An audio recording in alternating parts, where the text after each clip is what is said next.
Welcome. Welcome to the series of lectures physics once again. We have been studying physics and we are at the platform Grand Physics.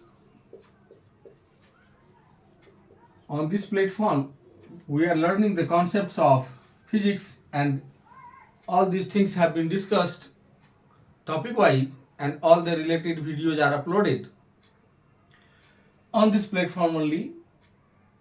This is on the YouTube, so you can go to YouTube and search my channel Grand Physics, where you can find a number of lectures. Presently, we are dealing with circular motion. We are learning circular motion. We have learned the concept of circular motion. We have also learned how centrifugal force comes to play, which is responsible for a particle moving in a circle. We also saw how friction and normal reactions are very much useful for banking of roads when we were studying about dynamics of circular motion. So we learned all these things. We learned about the velocity in the circular motion, acceleration in the circular motion. But in today's class, we shall discuss about a new concept, a new thing actually. This is not a new kind of force, but what we shall study, the name of this topic is centrifugal force. तो centrifugal force कब picture में आएगा और centrifugal force को हम लोग किस तरीके से यूज करेंगे, उस कॉन्सेप्ट के बारे में आज हम लोग कुछ सीखेंगे. हम लोग इससे पहले न्यूटन्स लॉज ऑफ मोशन को जब डील कर रहे थे, उसके कॉन्सेप्ट को सीखे थे. तो एक्चुअली वहां पे हम लोगों ने non inertial frame of reference के बारे में बात की थी. Non inertial frame of reference की जब हम बात करते हैं तो वह Newton's laws of motion usual form में, जो ओरिजिनल फॉर्म है, यूजुअल फॉर्म में Newton's laws of motion valid नहीं होता है. अगर हम बात करते हैं non inertial frame of reference की,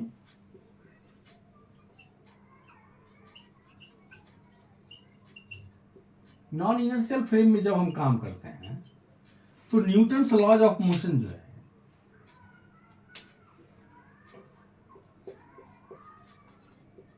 Newton's laws of motion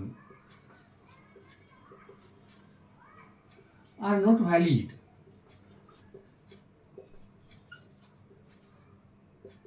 in usual form. जो आप काम करते हैं वहां पर वैलिड होता ही नहीं है. तो न्यूटन्स लॉज ऑफ मोशन को वैलिड करने के लिए कब कंडीशन क्या है, जब हम non inertial frame of reference में काम करते हैं. और non inertial frame of reference पे हम लोगों ने एक सेपरेट वीडियो अपलोड करके इसी ग्रैंड फिजिक्स यूट्यूब चैनल पे दिए हैं. वहां से आप कॉन्सेप्ट सीख सकते हो. उसमें क्या था कि जब कोई भी फ्रेम जो है वह ग्राउंड के रेस्पेक्ट में एक्सीलरेट कर रहा होता है और उस फ्रेम में जाकर के आप पार्टिकल के मोशन को एनालाइज करना चाहते हैं, डिसाइड करना चाहते हैं, तो एक्सीलरेटिंग फ्रेम जो है वह नॉन इनर्शियल फ्रेम कहलाता है. जैसे कोई कार यदि एक्सीलरेट कर रही है और आप कार के अंदर बैठे हुए हैं और कार के अंदर की चीज़ों के मोशन के बारे में यदि आप डिस्कस करना चाहते हैं तो वह एक नॉन इनर्शियल फ्रेम होता है. और उसी कार के मोशन को जब आप ग्राउंड लेवल पे खड़े होकर के डिस्कस करते हैं तो उसको एक्सीलरेटिंग फ्रेम, इस पर डिस्कस किया हम लोगों ने डिटेल्स में चीज़ों को.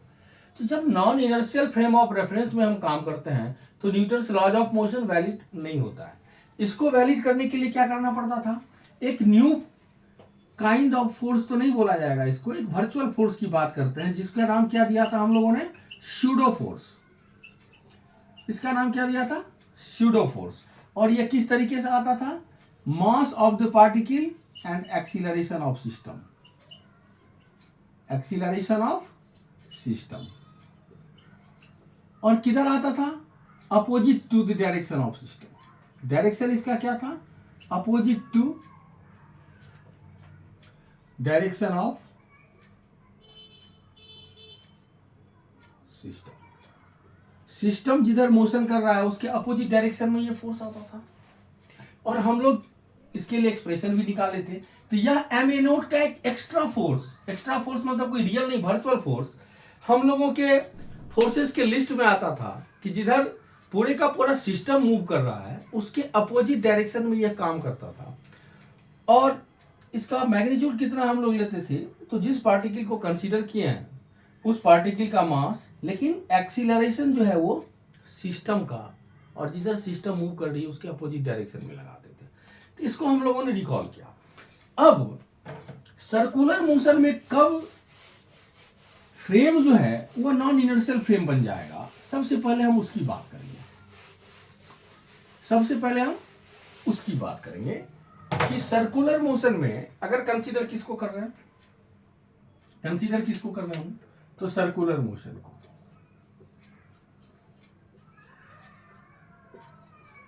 सर्कुलर मोशन की बात करता है। तो सर्कुलर मोशन में कब फ्रेम जाकर के नॉन इनर्शियल बन जाएगा, तो यदि आप किसी सिस्टम के बारे में, आप किसी बॉडी के बारे में सोचते हैं और वह बॉडी किसी एक्सिस के अबाउट कांस्टेंट एक्सीलरेशन से रोटेट कर रहा है, तो वह फ्रेम नॉन इनर्शियल बन जाता है। रिजिड बॉडी कह सकते हैं कि rigid body rotating about an axis with constant angular velocity becomes a non inertial frame. और उस नॉन इनर्शियल फ्रेम में जब आप काम करेंगे तो आपको एक नए फोर्स की लिस्टिंग करनी पड़ेगी जो कि वर्चुअल फोर्स ही होगा, और वह फोर्स क्या कहलाएगा, सेंट्रीफ्यूगल फोर्स। तो इसको हम लोग कैसे डिफाइन करेंगे कि when a rigid body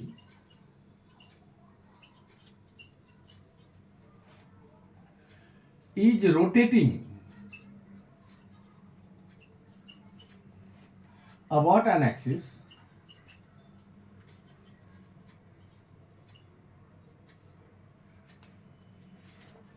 with constant angular velocity,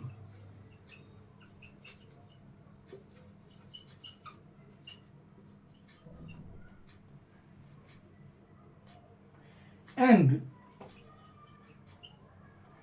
we analyze the motion of any particle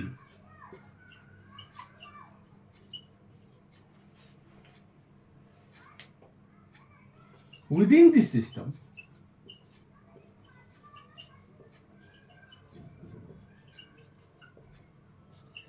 it becomes a non-inertial frame of reference।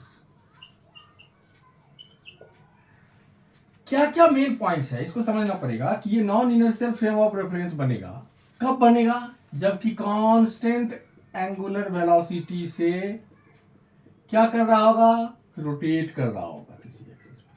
अगर कांस्टेंट एंगुलर वेलोसिटी से यह कर रहा है तो आप समझिए कि उसको हम non inertial frame of reference मानेंगे। करेक्ट। तो आइए एक एग्जांपल लेकर के इस सेंट्रीफ्यूगल फोर्स को देखते हैं कि कैसे काम करता है। यह सर्कुलर मोशन में आएगा, सर्कुलर मोशन में आने के बाद कांस्टेंट एंगुलर वेलोसिटी से मूव करेगा, रोटेट करेगा। तो ये कैसे काम करता है जरा सा देखते हैं इसको। अब इसको देखने के लिए सपोज कीजिए कि यह टेबल है जो कि इस एक्सिस के अबाउट, यह एक्सिस इस पे परपेंडिकुलर है, इस एक्सिस के about constant omega angular velocity से क्या कर रहा है, रोटेट कर रहा है। सपोज कि एंटी क्लॉकवाइज डायरेक्शन में कुछ इस तरीके से एक टेबल को सोचिए आप कि सपोज कि यही एक टेबल का सरफेस है, तो वो कुछ इस तरीके से रोटेट कर रहा है, तो एक सर्कुलर पाथ पे रोटेट करेगा। अब क्या होगा कि ये रिजिड बॉडी की क्या है कि सपोज कीजिए अगर जाता है, ये इसका एक्सिस ऑफ रोटेशन होगा, इस एक्सिस ऑफ रोटेशन के अबाउट यह मूव कर रही है, रोटेट कर रही है। तो इस एक्सिस से कोई भी पार्टिकल यदि आप सोचेंगे कभी किसी भी पार्टिकल को, तो वो अलग अलग रेडियस के सर्कल में क्या करेगा, रोटेट करेगा, अलग अलग रेडियस के सर्कल में रोटेट करेगा। तो जब कोई भी रिजिड बॉडी कुछ इस तरीके से रोटेट करती है, ओमेगा एंगुलर वेलोसिटी से रोटेट कर रही है, और सपोज कि यहां पे कोई एक ब्लॉक है, एम रखा हुआ है, कितना डिस्टेंस पे, आर डिस्टेंस पे, तो ये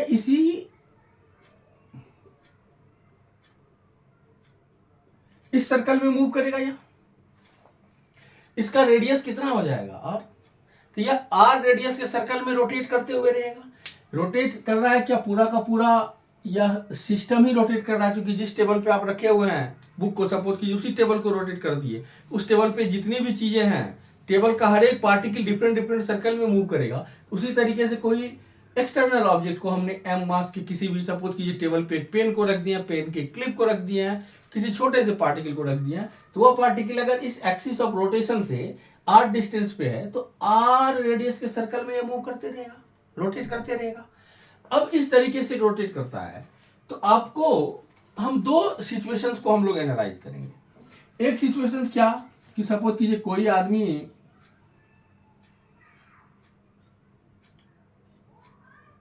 कुछ इस तरीके से ग्राउंड लेवल से इन चीजों को सोच रहा है, ग्राउंड लेवल से अगर वो देख रहा है, इसको हम ग्राउंड कंसीडर करते हैं। अगर ग्राउंड से इसके मोशन को एनालाइज करेगा, तो यह आदमी कहां पे होगा, इनर्शियल फ्रेम में,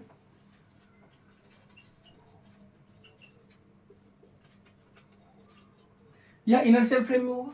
ये दोनों तरीके के फ्रेम को हम देखते हैं और एनालाइज करने का काम करते हैं। दूसरा क्या होगा कि सपोज कीजिए कि यह आदमी टेबल पे ही बैठा हुआ है कहीं,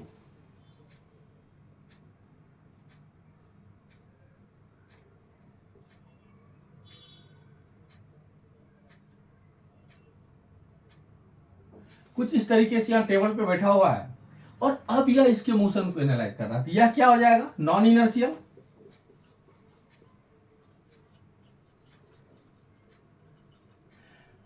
अब दोनों चीजों ग्राउंड रेफरेंस में और यहां से भी देखेंगे, तो ग्राउंड से जब कोई भी आदमी देखेगा, तो वह क्या देखेगा कि चूंकि यह टेबल रोटेट कर रहा है, अगर टेबल रोटेट कर रहा है, बाहर से देखेंगे तो टेबल पे जितने भी ऑब्जेक्ट रखे हुए हैं, सारी चीज आपको मूव करते हुए, रोटेट करते हुए दिखाई देगा। तो जब रोटेट करते हुए दिखाई देगा, तो सपोज कीजिए हम इनर्शियल और नॉन इनर्शियल दोनों की बात करते हैं।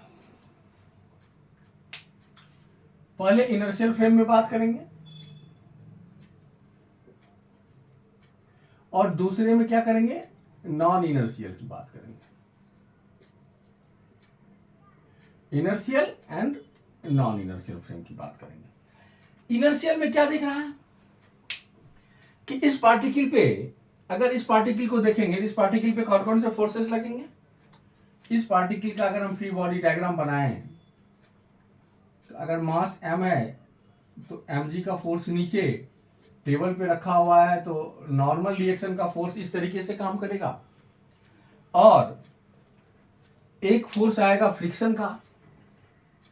चूंकि यह आर रेडियस के सर्कल में मूव कर रहा है, तो सेंटर की तरफ एक फोर्स चाहिए, कोई न कोई ऐसा एक्सटर्नल फोर्स चाहिए जो सेंटर की तरफ उसको एक्सीलरेशन प्रोवाइड कर पाए। तो वह कौन करवाएगा, वह कोई और नहीं करवाएगा बल्कि फ्रिक्शन करवाएगा।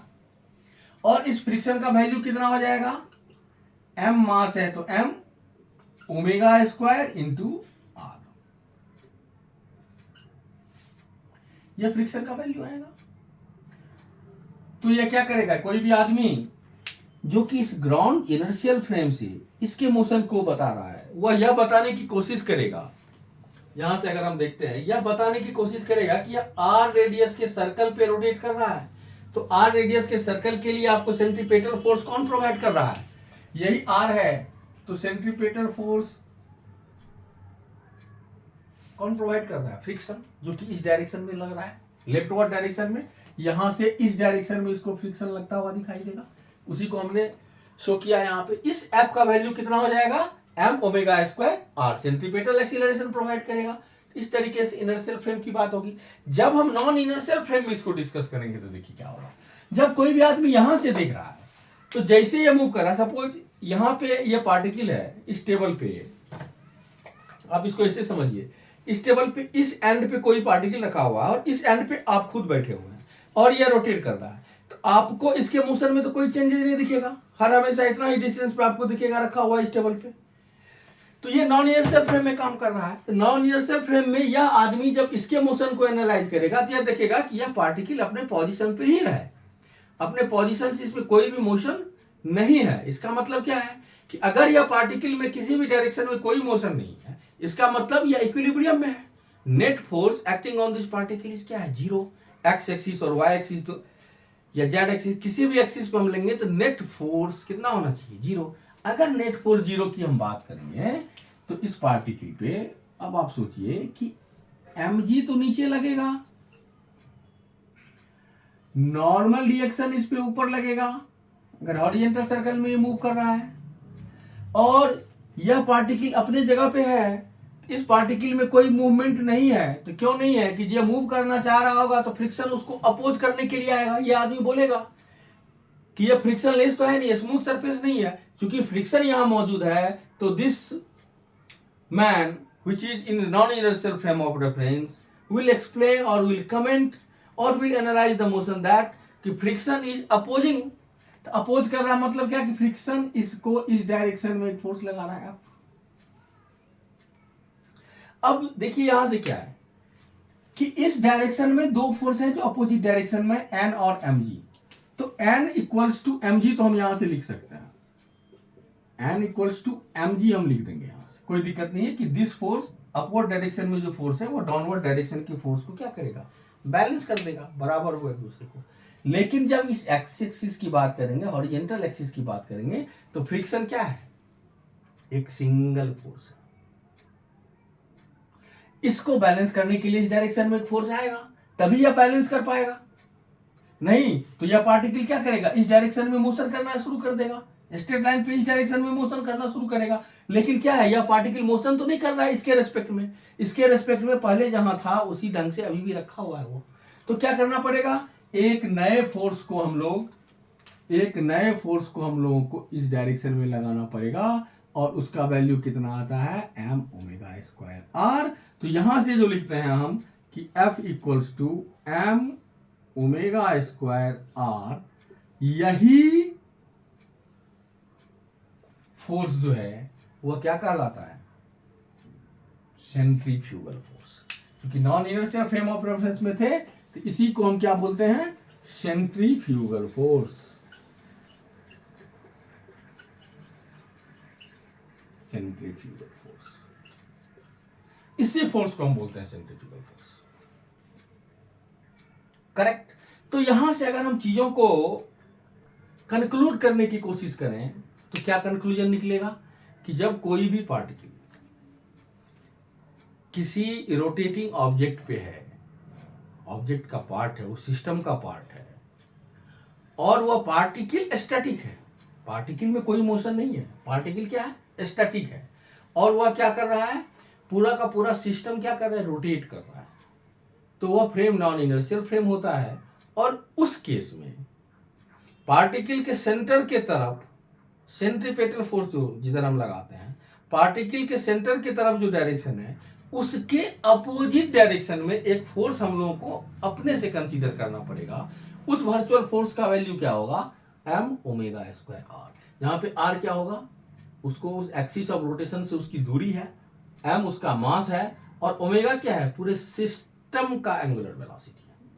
यह कॉन्सेप्ट हम कब अप्लाई कर सकते हैं, जबकि यह पार्टिकल क्या है, स्टैटिक है। जो रोटेटिंग फ्रेम है, उस रोटेटिंग फ्रेम में हम जिस किसी भी पार्टिकल को कंसीडर करते हैं उस पार्टिकल को क्या बोलते हैं।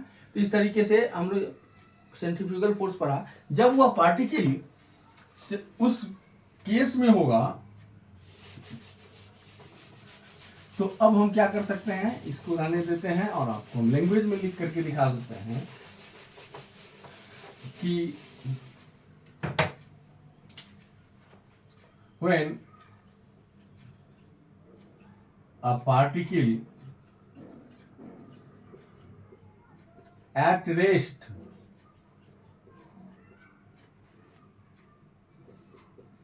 in a rotating system,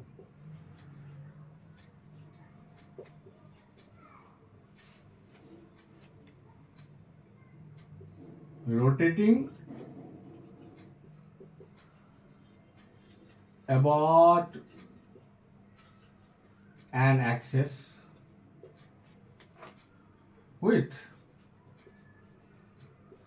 constant angular velocity,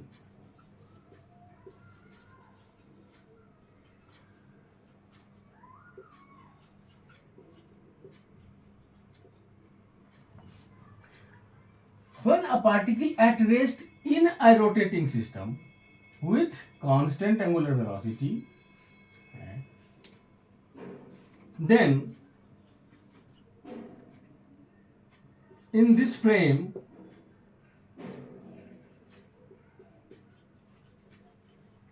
we need to consider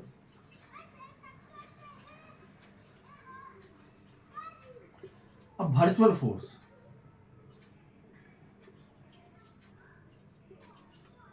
एक वर्चुअल फोर्स को कंसीडर करना पड़ेगा, which is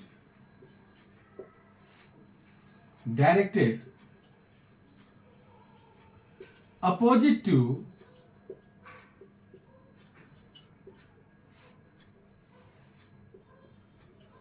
the center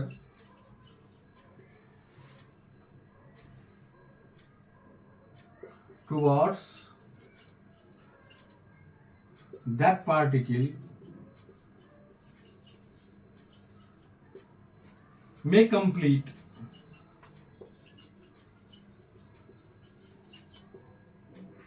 a circle.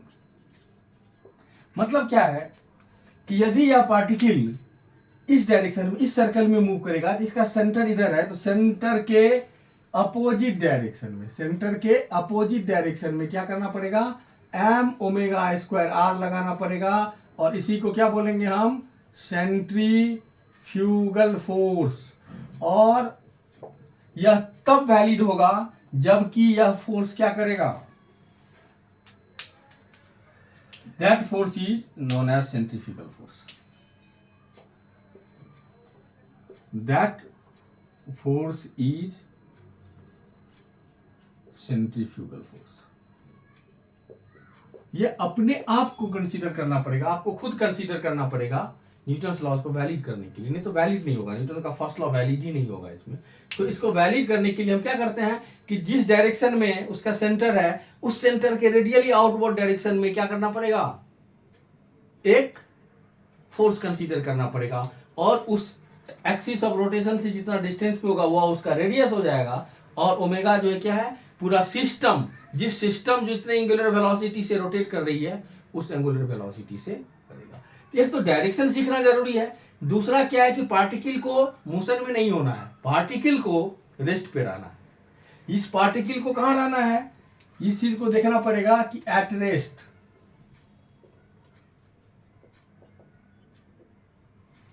इसको रेस्ट पे होना पड़ेगा। और इस तरीके से जब काम करेगा, when a particle at rest, यहां लिखा होगा, अभी है at rest in A rotating system होगा, तब क्या होगा, इस पे हम सेंट्रीफ्यूगल फोर्स को काम करेंगे।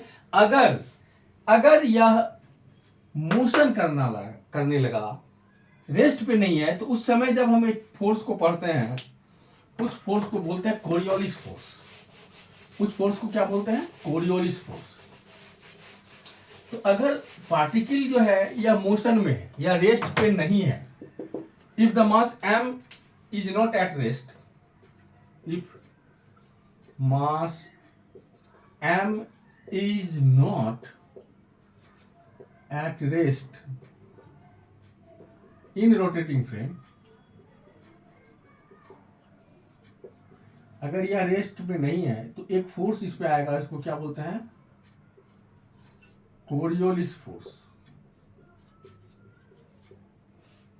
उसको क्या बोलते हैं हम लोग, कोरियोलिस फोर्स।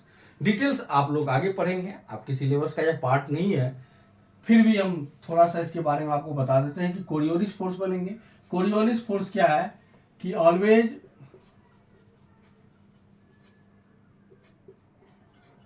परपेंडिकुलर होता है। पहला किसका? वेलोसिटी का, वेलोसिटी ऑफ पार्टिकल। और दूसरा एक्सिस ऑफ रोटेशन।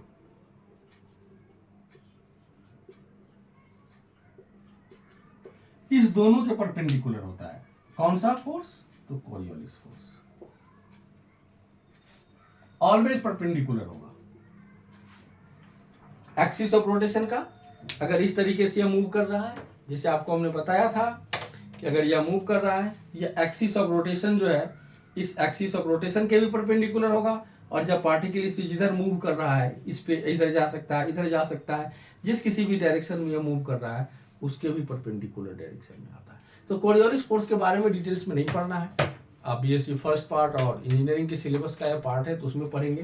तो सेंट्रीफ्यूगल फोर्स एक इंपॉर्टेंट कॉन्सेप्ट है। लास्ट में मैं आपको बताते चलूं कि जब कोई भी पूरा का पूरा सिस्टम रोटेट कर रहा है और उस सिस्टम में कोई एक ऐसा पार्टिकल है जो कि उस पर रखा हुआ है और वह रेस्ट पे है, तो सेंट्रीफ्यूगल फोर्स आएगा। सेंट्रीफ्यूगल फोर्स कितना आएगा? तो उस पार्टिकल का मास आप ले लीजिए, एक्सिस ऑफ रोटेशन से उसका रेडियस ले लीजिए, और कितने एंगुलर वेलोसिटी से वो रोटेट कर रहा है सिस्टम वो ले लीजिए। तो एम ओमेगा स्क्वायर आर उसका मैग्नीट्यूड हो जाएगा।